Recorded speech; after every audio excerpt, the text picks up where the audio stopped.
have a reading. Remembering the past is conserving strength for the future. As we look at history, we know that we need today not a show of greatness, not a parade of power, not a recital of our capacities, but more and more a spirit of fervent gratitude, again and again, a consecration of our own selves to the achievements of great ideas. We are gathered here today to lay a wreath in remembrance of the 1843 treaty, which opened this land to pioneer settlement, and in honor of the indigenous peoples who flourished on this land long before this area's inclusion in our beloved Texas.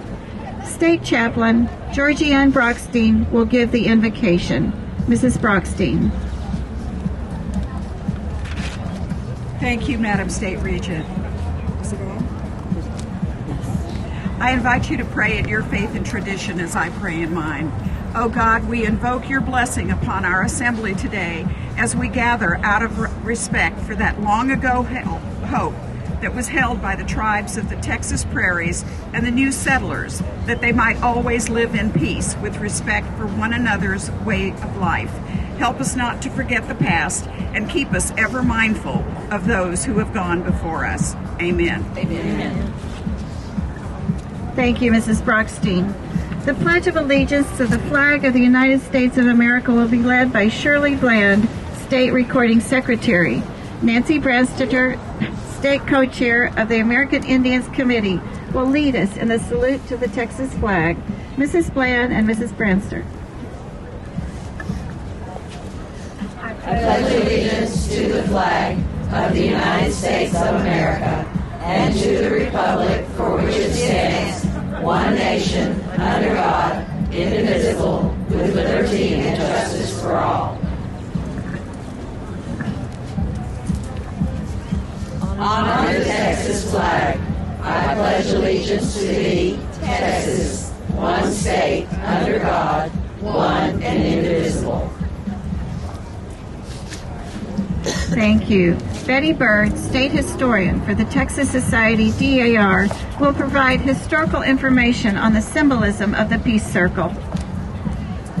Madam State Regent, the Peace Circle is an interpretation of a meeting of the Republic of Texas President Sam Houston and 10 Indian leaders on the Grapevine Prairie in 1843. Sam Houston had made peace with the Indians, one of his top priorities of his second term as president.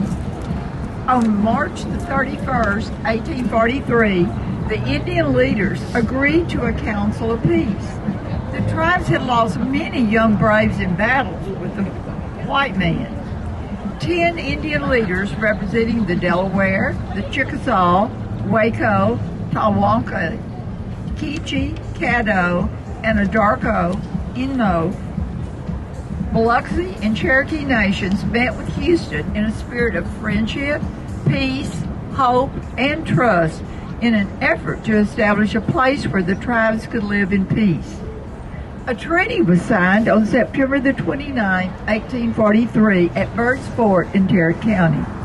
The treaty was intended to end years of hostility and warfare between the Native Americans and the pioneer settlers in Texas. It defined Indian nations and settlement boundaries in Texas.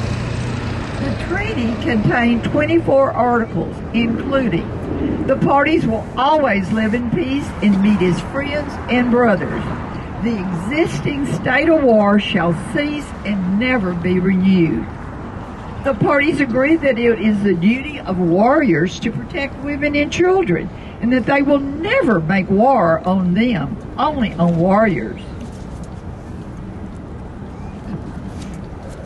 Any persons who molest or attempts to molest the person or property of the Indians while they remain peaceful shall be punished for a felony. Any white man who kills an Indian or commits an outrage against an Indian shall be punished for a felony.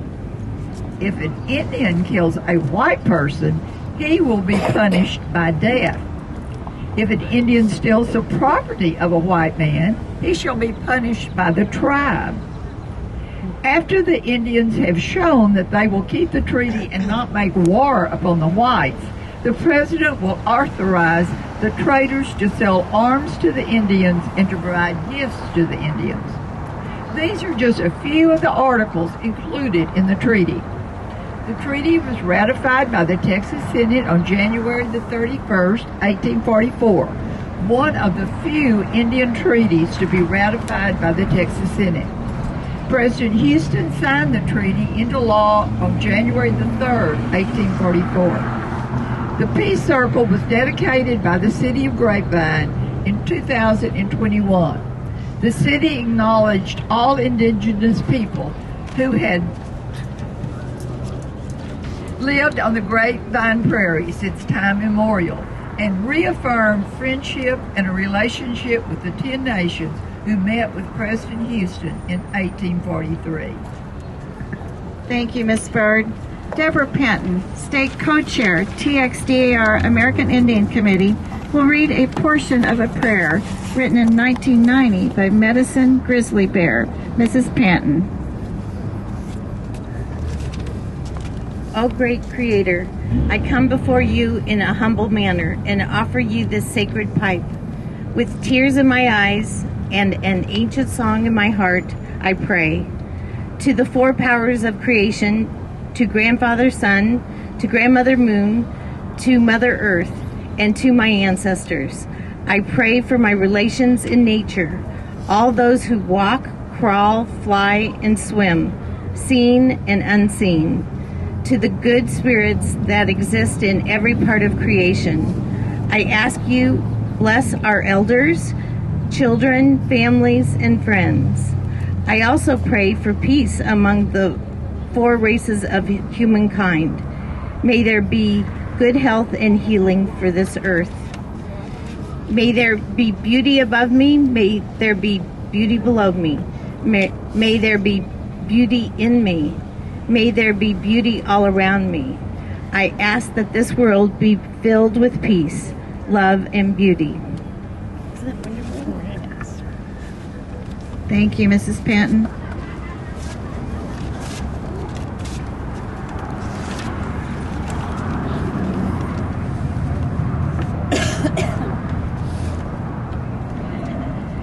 Nancy and Deborah, the state co-chairs of the American Indian Committee, will place the wreath. We, the members of the Texas Society, Daughters of the American Revolution, now lay this wreath in honor of all those indigenous peoples who first inhabited this land and all the heroic men and women, pioneers who built our nation. Nothing is really ended until it is forgotten. Whatever is kept in memory still endures. Therefore, we use this occasion to remember those who came before us. Will the state chaplain please give the benediction? Mrs. Brockstein. We thank you, gracious Lord, for the many blessings granted us by your grace.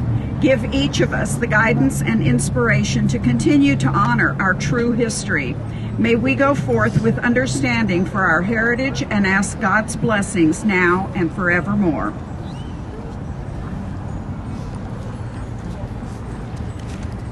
Thank you, Mrs. Brockstein. Thank you all so very much for coming out and braving this colder than we expected weather with that nice sharp wind, but we are grateful for the bright sunlight, which makes it much warmer. Thank you so very much for joining us.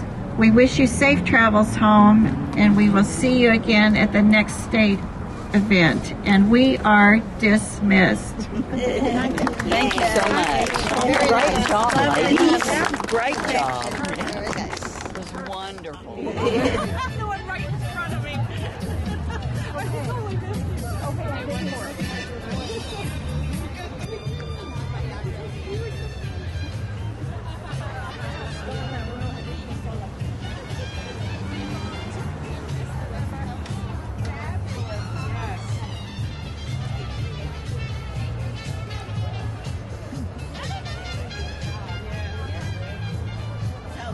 to be proud.